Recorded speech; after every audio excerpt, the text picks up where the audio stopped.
Hey everyone, this is Katie Novak answering your MTSS questions. And the first one I got on Twitter was, how can we make MTSS useful instead of turning it into a hoop to go through? Now, since you went with hoop, it was basically a layup. Now, I'm killing it now.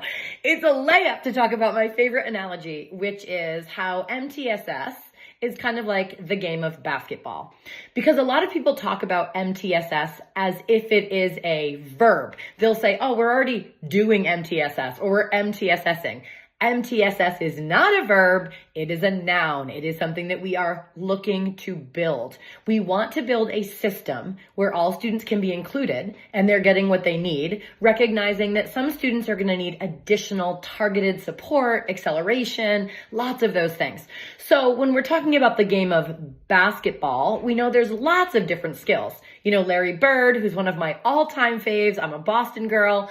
We know that he can shoot, he can rebound, he was fast, stealing, out of bounds plays, behind the back dribbles, right? He was just a smart, well-rounded player. And if you were to stack every single thing that a great ball player needs as far as a skill set, then it would seem astronomical. But we put all of those things under the umbrella of basketball.